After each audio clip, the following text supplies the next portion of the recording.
Deus abençoe você, sua linda e preciosa família.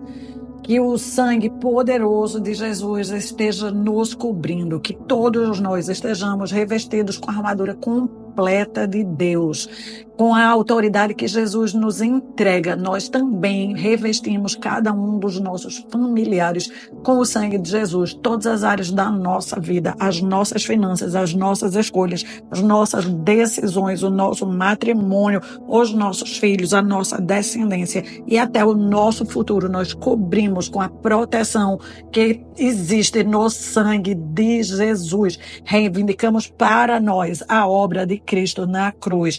Tudo que faz parte da nossa herança nos apropriamos de paz, de amor, de benignidade, de bondade, de justiça, de retidão. Que haja restituição, restauração nas nossas vidas e nas nossas famílias. No poderoso nome de Jesus, confrontamos a Satanás, amarramos, amordaçamos, declaramos que ele está cego, surdo, mudo, proibido de agir, proibido de continuar traçando novas armadilhas contra nós e contra os nossos, que ele fique impedido de chamar reforços. Deus, oramos para que toda obra do inimigo seja destruída na origem, no quartel-general, que a maldade seja dissipada. Envia os teus anjos para lutar ao nosso favor, anjos com espada cortante e flamejante, para desvencilhar os nossos queridos e amados das armadilhas, quebrar toda fronteira, toda cerca que o inimigo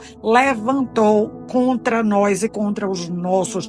Em nome de Jesus, toda arma forjada contra as nossas vidas que caia por terra, que a inveja, a maldade, a contrariedade seja dissipada. Senhor, toda obra contrária seja destruída, toda obra de invocação seja destruída, tudo que foi feito com intenção de provocar o mal que seja destruído, e até aquilo que não foi feito com intenção, mas que vai provocar o nosso mal e o mal da nossa família, que também seja dissipado. Pai, em nome de Jesus, nos dá livramento. Traz o teu poder para a nossa realidade. Abre os nossos olhos para contemplarmos as maravilhas que o Senhor tem feito por nós, através de nós e também na vida dos nossos queridos. É assim que nós oramos e já te agradecemos em nome de Jesus. Estamos chegando ao final do nosso propósito. Falta mais 2 estudos fora este. Na sexta-feira da Paixão, chegaremos no nosso ápice deste propósito de orar, clamar, para que haja unidade no nosso lar, para que todo o mal seja removido, aquilo que promovia briga, discórdia, separação, que seja removido, destruído, levado em cativeiro. Eu me chamo Ana Cláudia Lavor e este é um canal de batalha espiritual pela família. Se inscreva no canal, ative as notificações e se torne uma bênção. Trabalhe junto comigo pela expansão do reino de Deus na sua própria vida, na sua família, na sua comunidade. Deixe sempre o legal e convide outras pessoas para estarmos orando juntas. Pessoas mudam de ideia, de opinião muito rápido. Que nós possamos fixar os nossos olhos em Jesus e não ceder à tentação de mudar de ideia em relação ao que escolhemos e decidimos para nós e para a nossa família. Nós estamos observando que nos dias que antecedem a Páscoa são dias onde Deus escolheu executar maravilhas através de Jesus. Observamos que na primeira Páscoa que Jesus resolveu começar a agir publicamente, pois até então ele era o filho do carpinteiro, ele era a pessoa que morava em Nazaré. Mas quando foi chegado o tempo dele começar a executar milagres e maravilhas, o primeiro milagre de todos ele executou nos dias que antecediam a Páscoa. Nós vimos que no ano seguinte, nos dias que antecediam a Páscoa, ele continuou operando sinais e maravilhas. E quando chegou o terceiro e o último ano que ele ia celebrar a Páscoa, ele sabia que era o último ano. Os discípulos, por mais que ele vinha falando, avisando, não estavam captando que ia ser o último ano.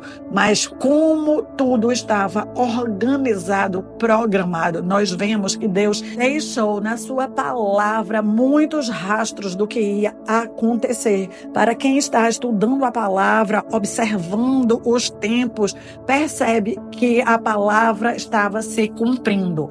5 dias antes da ceia da Páscoa, Jesus estava se preparando para chegar em Jerusalém. Ele dá ordem aos seus discípulos para irem até um certo local que vão encontrar um jumentinho e para falar para o dono do jumentinho que o Senhor está pedindo aquele animal.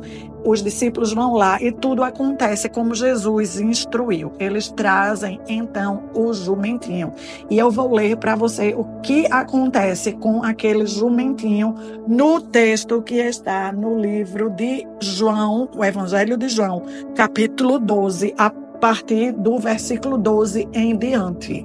A grande multidão que tinha vindo para Jerusalém para participar da Páscoa ouviu falar que Jesus estava chegando a Jerusalém. Eu quero fazer uma pausa aqui. Na época de Jesus, Jerusalém tinha em torno de 50.000 pessoas que habitavam na cidade. No entanto, era um costume celebrar a Páscoa já há 1.500 anos para os judeus. E eles tinham todo o trâmite. E perto da época da Páscoa, todos os judeus se deslocavam dos seus habitats, das suas cidades, para Jerusalém. Os judeus eram um povo organizado. Como eles sabiam que na época da festividade da Páscoa a cidade ia lotar de pessoas peregrinando ali, eles mandavam as estradas serem limpas, serem reformadas. Eles consertavam os poços para poder garantir que as pessoas fizessem suas viagens em segurança e garantir que ia ter água. A cidade de 50.000 habitantes se organizava para receber até 3 milhões de peregrinos. É claro que não havia hospedaria para todos aqueles peregrinos na cidade. Então, eles organizavam-se nas cidades vizinhas, eles montavam acampamentos e eles usavam também a casa de pessoas conhecidas para se hospedar. Agora que estamos cientes da quantidade de pessoas que estavam peregrinando ali em Jerusalém, vamos voltar para ler o texto. Evangelho de João, capítulo 12, eu li o versículo 12 e vou continuar lendo do 13 em diante. Pegaram ramos de palmeiras e saíram ao encontro de Jesus, gritando: Hosana, bendito é o que vem em nome do Senhor. Bendito é o Rei de Israel. Jesus tinha conseguido um jumentinho, montou nele como está escrito no Antigo Testamento. Versículo 15 é o que está escrito no Antigo Testamento. Não tenham medo, ó cidade de Sião. Eis que o seu rei vem montado num jumentinho.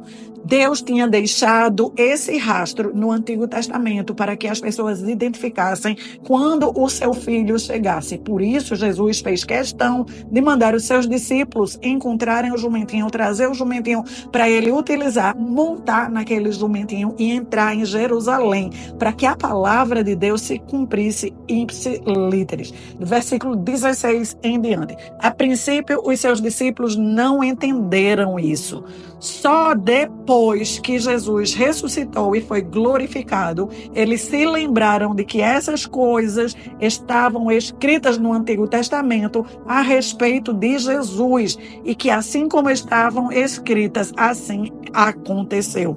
Versículo 17. A multidão que estava com Jesus quando mandara Lázaro sair do sepulcro e o ressuscitara dos mortos, continuou ali em Jerusalém a espalhar o fato. Muitas pessoas, por terem ouvido falar que Jesus realizara tal sinal miraculoso, foram ao seu encontro. E assim, os fariseus falaram uns para os outros: não conseguimos nada. Olhem como o mundo inteiro está indo atrás deste homem. Vamos ler até aqui. Precisamos entender a cronologia. 6 dias antes da Páscoa foi o sábado, antes da sexta-feira da Paixão. Neste dia, Jesus chegou a Betânia, onde Lázaro estava morto e sepultado já há 4 dias. E Jesus simplesmente manda removerem a pedra, manda Lázaro se levantar, sair de dentro do sepulcro e manda que as pessoas ajudem a tirar as ataduras, pois eles enfaixavam as pessoas com tecidos.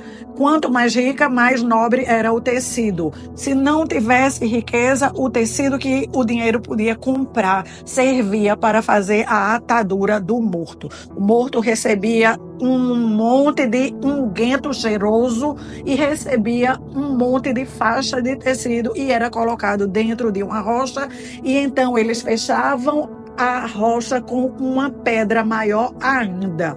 Era assim que as pessoas eram sepultadas na época de Jesus.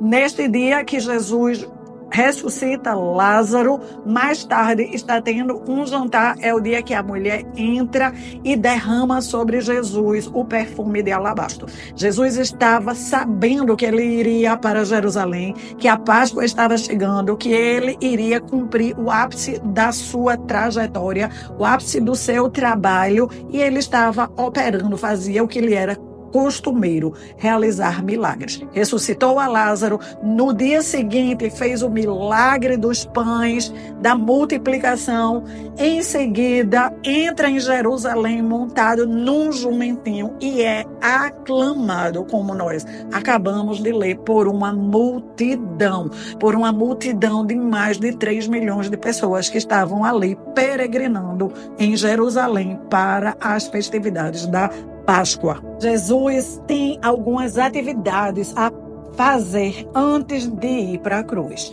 Ele vai ao templo, ele continua ensinando toda aquela multidão que se encontrava em Jerusalém. Ele ensina sobre a importância das ofertas através da história da moeda da viúva que deu a última moeda. Ele fala sobre a próxima vez que ele vir à terra, de como vai ser, deixando bem claro para todos não entrarem em nenhuma arapuca e entenderem que ele está vindo de outra forma. Então ele dá todos os detalhes de como vai ser a próxima vez que ele vier para a terra, a segunda vinda, como é chamado. Ele fala de como algumas pessoas vão estar cochilando e nos adverte a estarmos atentos, vigilantes, através de contar a história das 10 virgens. Todas 10 estavam ali para ver o casamento do noivo. Todas 10 estavam no lugar certo, mas 5 delas não estavam com a preparação correta. E na hora que acaba o óleo, elas saem para comprar mais óleo. É justamente a hora que o noivo chega. E porque elas não tinham tomado as devidas precauções em tempo, elas vão ficar em agonia. Essa história representa o que muitas vezes nós não queremos ouvir, que nós podemos estar na igreja, podemos estar orando, podemos estar estudando a palavra, mas existem preparações específicas, especiais, que cada um de nós precisa ter para estar no lugar certo, na hora certa, com a preparação adequada, para não perder a segunda vinda e ficar se lamentando. Precisamos entender a importância do que Jesus fez nos seus últimos dias para entender as nossas prioridades. Por mais que todos nós amemos os milagres, as curas divinas, a multiplicação dos recursos,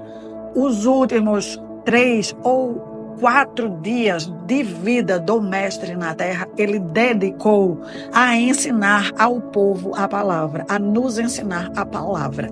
Ele ensinou através de parábolas, ele ensinou através do último discurso que ele faz para todos nós. Ele ensinou através de espalhar as boas novas do reino de Deus com ensinamentos. Muitas coisas que nós vamos precisar para viver estão nos ensinamentos do Mestre. Quando ele está ensinando, ele está garantindo que nós vamos ter recursos dentro de nós, sabedorias dentro de nós, para aplicarmos nas devidas proporções, nas devidas ocasiões. Nós precisamos entender o que para Deus é prioridade. A maioria de nós está muito agoniada para que Deus realize logo o milagre, para que Deus junte o casamento que estava separado, para que Deus faça a união dos filhos que estavam brigados, para que Deus interrompa a loucura que estava acontecendo na vida de algum familiar querido e amado. E Deus quer fazer. Mas muitas vezes a prioridade de Deus neste momento é nos dar recursos, nos dar ensinamentos que vão conosco em cada etapa até que o milagre seja concluído. Precisamos estar atentos ao que Deus tem ensinado, atento ao que precisamos utilizar na nossa vida, na nossa casa, nos nossos relacionamentos, as nossas próprias mudanças. Precisamos estar muito atentos ao que Cristo tem entregue para nós, para não fazermos como os discípulos, que Jesus já tinha falado, que Jesus já estava ali vivendo o que ele tinha falado e eles passaram com aquilo despercebido, só foram se dar conta depois que o Mestre tinha ressuscitado. Páscoa é uma festividade especial demais para Deus. Ele estabeleceu a Páscoa como uma festa para a família estar junto, celebrando Jesus, celebrando o Cristo. Deus já deixou as instruções de como essa festa é para ser celebrada. Que nós possamos seguir as orientações do nosso Deus. Que nós não nos apeguemos às instruções do mundo. Não tem como celebrar a Páscoa que o mundo tem entregue para a gente de chocolate, de ovinho, de coelhinho, porque ovinho, coelhinho e chocolate não representa o que Jesus fez, a dor e o sofrimento que ele enfrentou para comprar a nossa liberdade.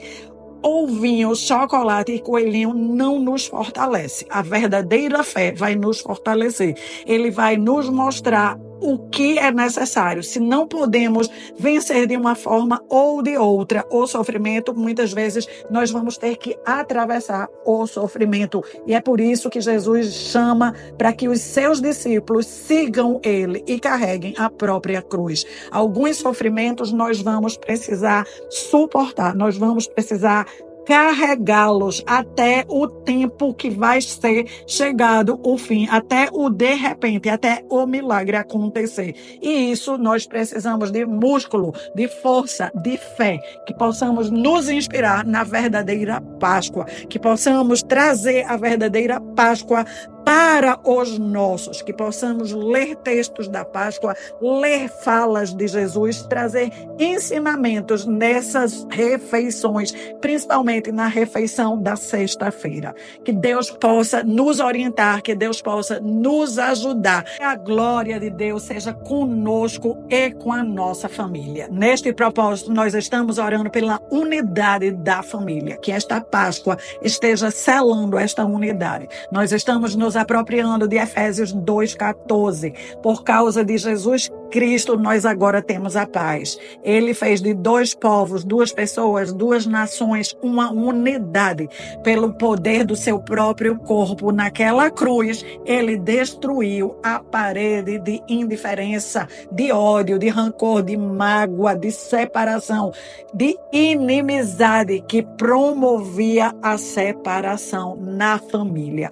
Senhor Deus e Pai amado, obrigada por estar trazendo todo o teu ensinamento e todas as tuas reflexões, juntamente com o teu poder, para as nossas vidas, para as nossas causas. Te apresentamos cada família orando, crendo que o Senhor está agindo Pai, renova os votos matrimoniais em cada lar. Senhor, renova os relacionamentos dos filhos com os pais e dos pais com os filhos. Amado Deus, trabalha nos relacionamentos dos parentes de perto e dos parentes de longe, entre irmãos, acaba com toda disputa, toda inveja, toda discórdia. Entre os tios, entre os parentes, acaba, Senhor, com toda inveja, com toda disputa. Nós oramos o teu Pai Nosso, acreditando no teu agir. Pai nosso que estás no céu, santificado seja o teu nome na nossa família. Venha o teu reino, seja feita a tua vontade, assim na terra como no céu. O pão nosso de cada dia, cremos que o Senhor está nos entregando hoje e oramos para que o Senhor derrame o alimento certo para cada dia das nossas vidas e que nós estejamos atentas para pegar esse alimento e nos fortalecer. Por favor, nos perdoa as dívidas, assim como nós perdoamos aqueles que nos devem também. Não nos deixe cair em tentação, nos livre de todo o mal, pois teu é o reino, o poder e a glória para sempre. Em nome de Jesus, nós oramos, te agradecendo pelo teu plano, te agradecendo pelo que o Senhor fez com Jesus e conquistou para nós através de Jesus. Obrigada, porque nós estamos cientes que a tua especialidade é operar milagres e maravilhas. A tua especialidade é nos alimentar com fé. A tua palavra tem nos alimentado com fé. A tua instrução nos exorta a continuarmos estudando a tua palavra todos os dias da nossa vida. Que o Senhor nos dê sabedoria para trazermos a tua palavra para a nossa casa, para as nossas refeições, para os nossos relacionamentos, para a nossa maneira de trabalhar, de agir, para os nossos empreendimentos, para os nossos negócios. Senhor, oramos para que Jesus Cristo seja o principal convidado das nossas vidas nessa Páscoa. Que nós estejamos lembrando que ele foi para a cruz como um cordeiro pagando pelas nossas dívidas. Um cordeiro mudo, sofrendo, mas suportando o sofrimento porque tinha propósito. O propósito de comprar cada um de nós que estávamos perdidos pelos nossos pecados. O salário do nosso pecado era a morte. Ele nos comprou vida eterna, junto do nosso Deus. Nós estamos orando para que essa vida eterna seja transbordante em nós e que através de nós ela atraia os nossos. Estamos orando para que maridos que ainda estão com o coração resistente e duro, para que os nossos pais, irmãos, irmãs, cunhados, que têm resistência ao verdadeiro evangelho, que têm resistência a se entregar com totalidade a Deus, que eles sejam vencidos, que nesta Páscoa os jovens, os muito jovens, as crianças, os velhos, todos se rendam ao nome de Jesus, que todo joelho se dobre, que toda língua confesse que Jesus Cristo é o Senhor. Oramos para que os olhos sejam abertos, que os ouvidos sejam escancarados para ouvir a voz do Deus vivo, que todos sejam chacoalhados de suas rotinas, de sua maneira de viver e que sejam trasladados para o reino de Deus. Nós oramos para que haja salvação, cura, libertação no nosso lar, na nossa família, para que haja muitos testemunhos, para que a tua glória seja plena e total na nossa família nesta Páscoa. Pai, em nome de Jesus, nós já te agradecemos antecipadamente, porque sabemos que esta é a tua vontade, que o Senhor está agindo neste sentido e que vamos ver os frutos da nossa oração. Glórias ao teu nome, aleluia. Obrigada, Senhor, obrigada. Abençoa cada família aqui com testemunho de glória, de poder, de milagre. Amém, Jesus. Amém, amém. E você que acredita e que quer agradecer a Deus antecipadamente, escreve aí nos comentários: Pai, nós te agradecemos antecipadamente.